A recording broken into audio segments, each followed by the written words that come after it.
G6 checking in, and I don't know why this sounded so loud, but let's get into my Storm 3 commentary. Now, with Storm 3 Full Burst, the video I uploaded yesterday, I'll have it somewhere, probably as a video response, so go check that out, or at the end of the video later, because it kind of, I guess, branches off of the topic for what I'm about to talk about today. So, I really wanted to talk about, as you can tell from the title, was really Storm 3 that big of an upgrade from Generations? Now, I know that a lot of people hate Generations because of what happened with all of the multiplayer bugs and how they didn't even fix most of them, but what they really did was just fix the air dash, guard break, Hadan, and they took out how you can really do the tilt and then kind of ninja dash out of it and do the tilt again. They just completely took that out, and that took out the Minato tilt spam, which was refound when they gave him the auto awakening. So it was just an even easier way to break your guard, because when you're in that awakening form, you can take, or you can give off more damage when you have your attack up, obviously. So I kind of wanted to dissect this commentary into a few different key points, which was the fixed stuff, the stuff that they missed from Generations, and the campaign. So I'll start off with the campaign. I don't know why I just named them backwards though. So let's start off with the campaign, as I said.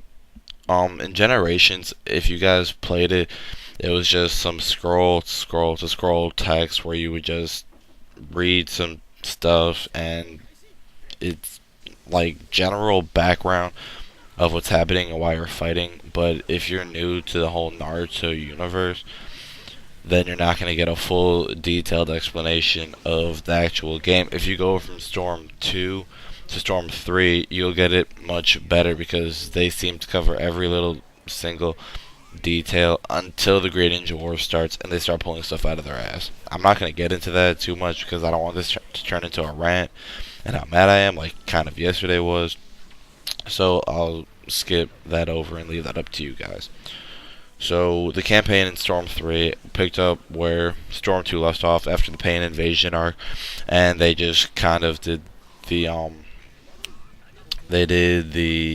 5 Kage Summit. I'm sorry, the 5 Kage Summit, the Great Ninja War, and I guess that's really where it ended. So that being said, if you guys played the campaign, it was obviously really long. I think it was 12 plus hours, because they tried to make it into some RPG, which it really could have been, but it felt kind of hollow. Like, the only reason you would play through the campaign is to unlock the characters easily and maybe live through some good moments through the anime. Other than that, it was kind of, I don't want to say it's bad, because they did well with the hack and slash, but they didn't use it enough.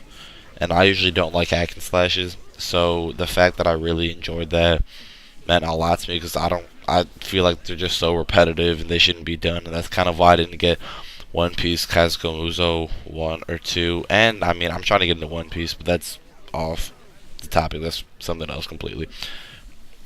So the campaign was an overall upgrade for those who actually wanted to play the campaign. But if you didn't want to play the campaign and you just wanted to get all the characters and wanted to focus on more of the gameplay like I did, then I prefer the Generations campaign. So that's 1 point for Generations and 0 for Storm 3. Now, for the actual stuff that I really care about, I'm sure I already stated this already, but the gameplay and the characters, and this is just, I split this up into two subcategories: what they fixed from Generations and what they missed. And there's a lot more that they missed than they actually fixed. So the three things, yes, I only have three things versus like the 8 or 9 things that they missed. So the three things that they actually fixed were the air dash and guard break. It breaks a lot shorter, or no, it takes a little bit longer than the 2 air dashes and Generations to break your guard.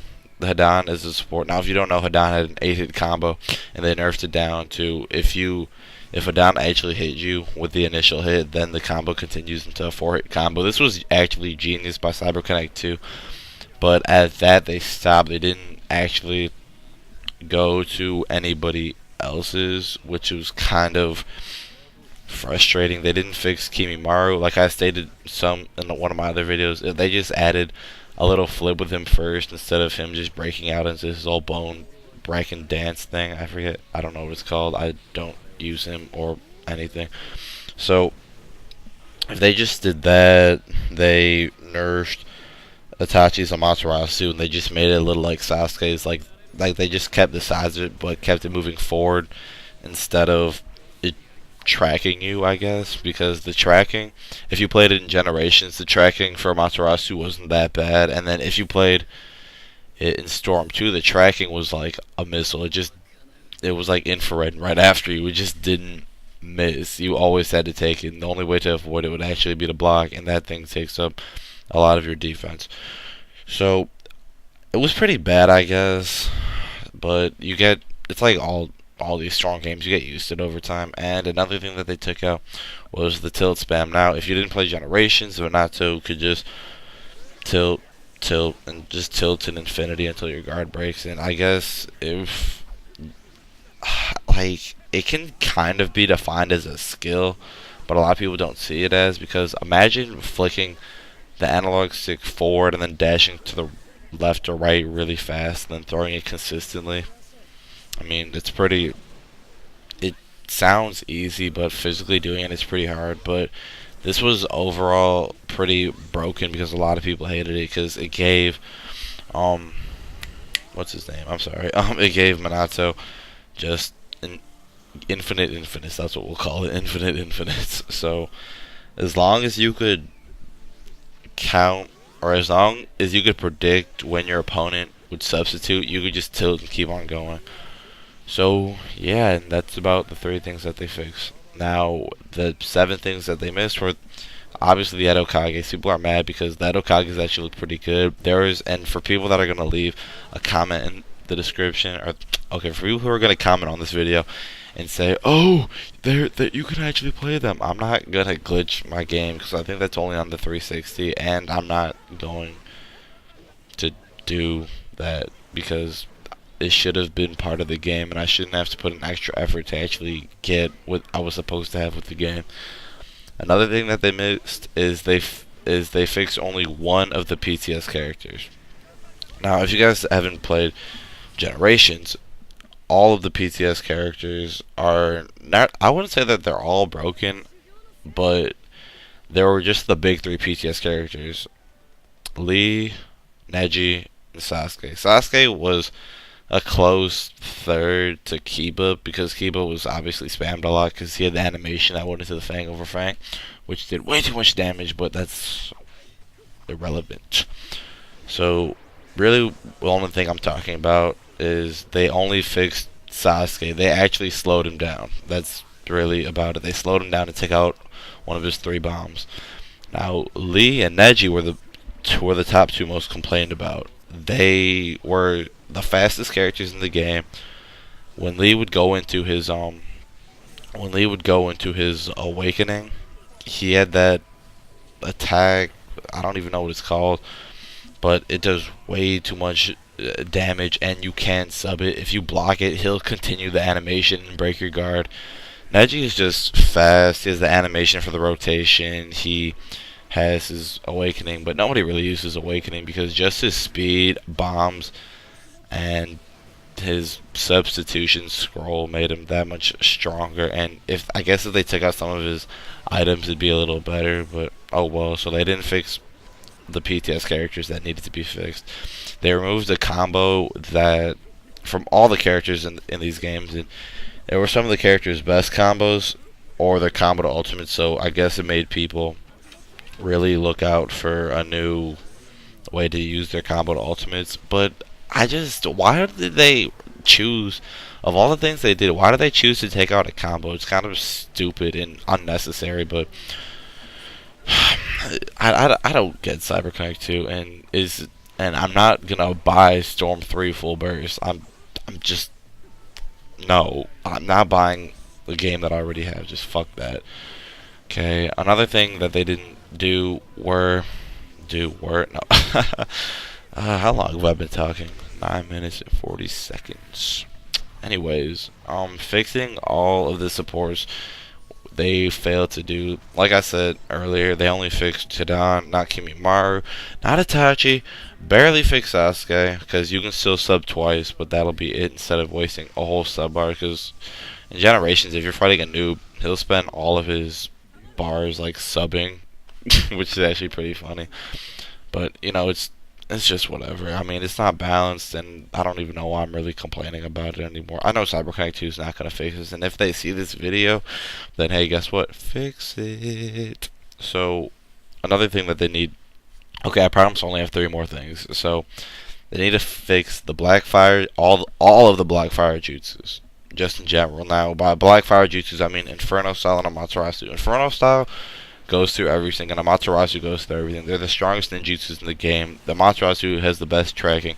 Inferno has the best like pickup hit, because once you touched by it, if you're not blocking, it's gonna just explode in your face, and you can take way too many hits. They need to fix the Masked Man, because when using the Masked Man and his ultimate, he can actually go through a team attack you for his flying paper bombs or whatever you call it. He doesn't even need to like continue. Like you can hop back, get a demon wind shuriken thrown at you, and the bombs will still be in place. It's ridiculous. Now my number one most complained thing about this game that they really missed, and they added it in, and it really pissed me off and a bunch of other people, were the auto awakenings. Now the auto awakenings, when we first saw it in the demo way back in 2012, people were like, "Whoa, that's actually so cool." And well, what really happened was when the demo came out, we saw how my bad. When the demo came out, we saw how it started your combo over again. And if they had the auto awakenings, and if it didn't restart your combo, then I guess it would be fixed. Or if it didn't track you, because when you're using Naruto or Minato, you'll actually turn around, or anybody in the fact that has auto awakenings, you'll actually turn around when they substitute, and it'll remove the need for a combo cancel, which takes up like a fourth of your chakra. So you're saving a fourth of your chakra. You can go back out of your form, back into your regular form, and if they decide to block, then you will just use your combo cancel, not your combo cancel, but you'll just go back into the auto awakening, and it'll just make a cycle of just, you'll be pissed off by the end of all of this. So overall, do I think that Generations is a huge upgrade from no, okay. Ultimately, do I think Storm 3 is a huge upgrade from Generations? No. Which game do I prefer to play?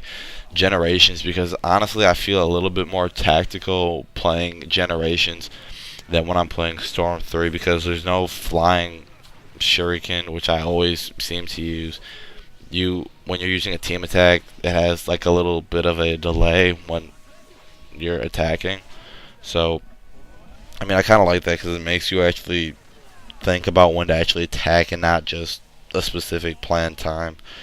And really what I like is how you can just quote unquote tilt spam, because with some characters they have some of the greatest tilts, they have an extra combo.